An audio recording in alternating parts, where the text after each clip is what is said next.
ఎగ్జాక్ట్గా నిన్న ఇదే టైంకి మనం చెప్పాం. ఆ, హోదాలాగానే వైజాగ్ స్టీల్ ప్లాంట్ని కూడా చంపేస్తున్నారుగా. అదే జరుగుతుందని ఈరోజు అజో అంటే ఆంధ్రజ్యోతి కూడా మూసివేత దిశగా అని ఒక స్టోరీ రాసింది. మరి దీని మీద ఏమైనా డిస్కషన్ పెట్టగలరా? ది డిబేట్ హీరో గారు పెడతాడా?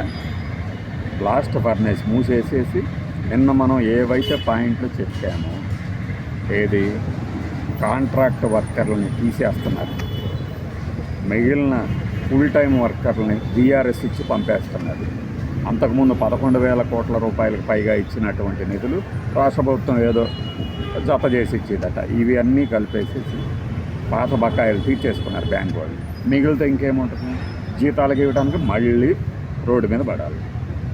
ఈ దశలో క్యాప్టివ్ మైన్స్ అంటే ఈ స్టీల్ ప్లాంట్కి ఈ మైన్స్ కేటాయిస్తే అందులోంచి ఉక్కు బొగ్గు వీటన్నిటిని బొగ్గు నుంచి తెచ్చేసుకొని స్టీల్ ఉత్పత్తిని చాలా వేగంగా, పైగా వైజాగ్ స్టీల్ ప్లాంట్లో తయారయ్యే స్టీలు నెంబర్ 1 స్టాండర్డ్ అన్నమాట. దాని మీద నేను ఒక డీటెయిల్డ్గా ఒక వీడియో చేశాను.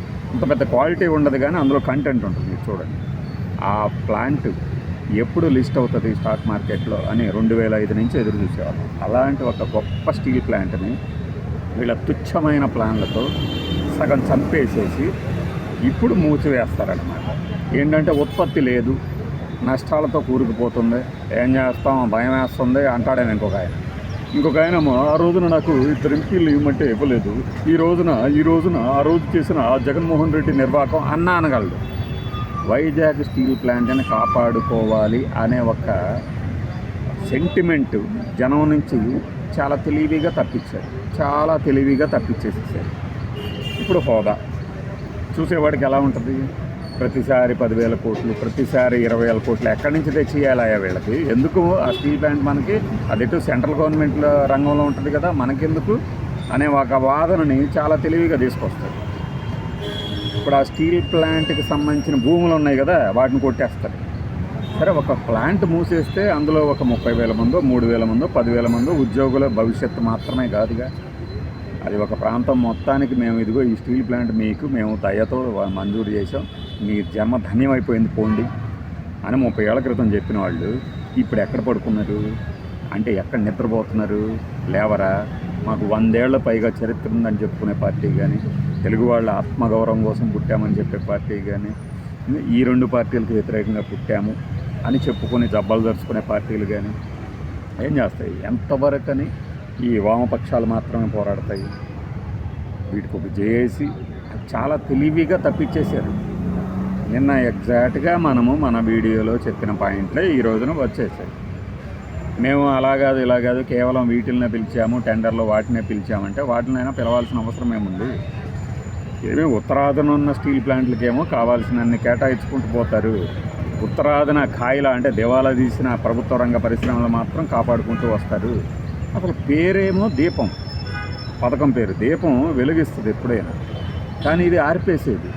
డిజిన్వెస్ట్మెంట్ ప్లాన్ కోసం ఒక డిపార్ట్మెంట్ ఏర్పాటు చేసి మరి ఒక్కొక్క ప్రభుత్వ రంగ సంస్థని అమ్మేస్తారు. మళ్ళీ అంటే ప్రభుత్వం ఆదాయం వ్యాపారం చేయడం కోసం కాదు అంటారు. ప్రభుత్వం వ్యాపారం చేయకపోతే మరి డివిడెండ్లు ఎందుకు తీసుకుంటున్నారు? లాస్ట్ క్వార్టర్లో కేంద్రానికి దగ్గర 5 లక్షల కోట్లు డివిడెండ్ రూపంలో ఇచ్చేశారు బ్యాంకులు కానీ ఇలాంటి పరిశ్రమలు కానీ. మరి ఆ డివిడెండ్లు బొక్కడానికి మాత్రం రెడీగా ఉంటుంది. మళ్ళీ మీ జేబులో సొమ్ములాగా ఎక్కడెక్కడైతే ఉత్తరాదిన రాష్ట్రాల్లో ఎన్నికలు జరుగుతూ ఉంటాయో అక్కడ మాత్రం పంచిపెడతారు. ఏది పథకాల రూపంలో. ఆంధ్రప్రదేశ్, తెలంగాణ ఇటువైపు వచ్చేసరికేమో ఏదో పెద్ద ప్రాజెక్ట్ ఇస్తున్నట్టు బిల్డప్ ప్రకటనలు ఇచ్చేసి సైలెంట్గా ఉంటుంది. అసలు శ్రీకాళహస్తి నడికుడి రైల్వే లైను నేను 94లో మొదటిసారిగా చూశాను.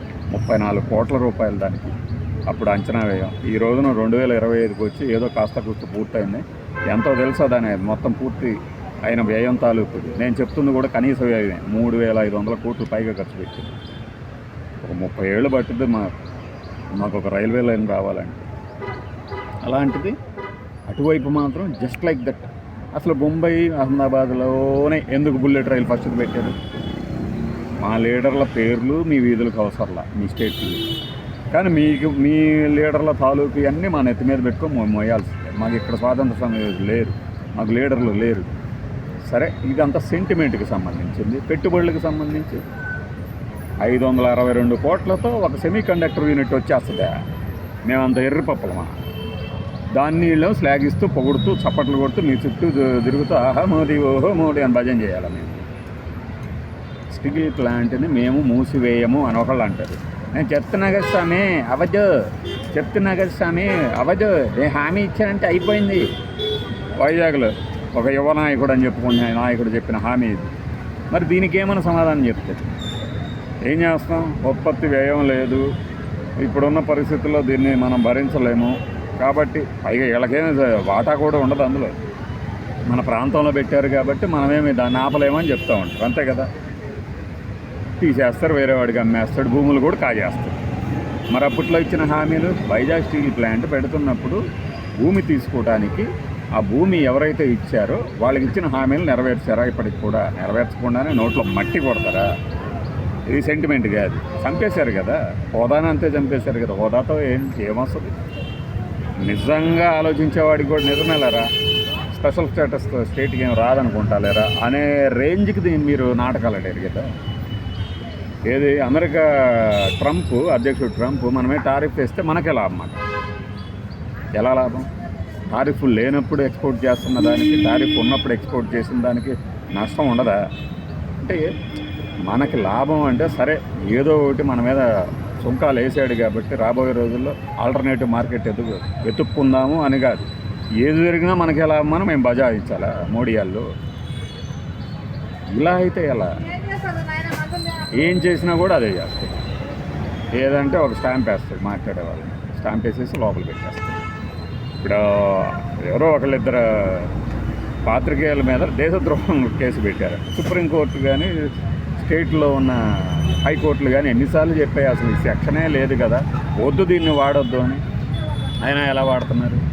ఎందుకంటే మనకి వ్యతిరేకంగా రాయటం ఒకటి, అభూత కల్పనలు చేయటం ఒకటి. అభూత కల్పనలు మీకు ఆ లెక్కన ఎన్ని పత్రికల వాళ్ళు, ఎన్ని ఛానళ్ళ వాళ్ళు పచ్చిబూతులు రాస్తూ ఉన్న వాళ్ళని వదిలేసేసి వాడికి ఇష్టం లేని వార్తను ఒకటి రాశాడు అనుకోండి, ఆ పిటిషన్ పెట్టేయటమేనా, ఆ సెక్షన్ పెట్టేయటమేనా? అంటే అప్లికేషన్ ఆఫ్ ద మైండ్ మనం ఎప్పుడూ చేయనియ్యరు. ఆ వ్యవస్థల పైన ఉండే బాసులు అప్లికేషన్ ఆఫ్ ద మైండ్ చేయనీరు కదా. పైగా మనం కూడా అంతే తయారయ్యాం కదా. పైన ఎవరుంటే వాళ్ళకి నమస్కారాలు పెట్టు.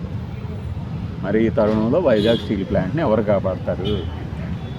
కాలం మన ముందు సాక్ష్యంగా నిలబడుతుంది. ఎవరెన్ని వేషాలు వేశారు, ఎవరెన్ని నాటకాలు ఆడారు, ఎవరెన్ని డైలాగులు వేశారు, ఇవన్నీ చూస్తారు. చూసి మీ నాటకాలకి సరైన ముగింపు పలుకుతారు. అందులో ఎటువంటి సందేహం లేదు. ఇప్పుడు బయటకు వచ్చేసేసి తలగరేసేసి దీన్ని నేను కాపాడలేదు, ఏం చేస్తాం వాళ్ళకి అంటే గత ప్రభుత్వ హయాంతో ముడిపెడితే కుదరదు. రండి, ముందుకు రండి, కాపాడండి.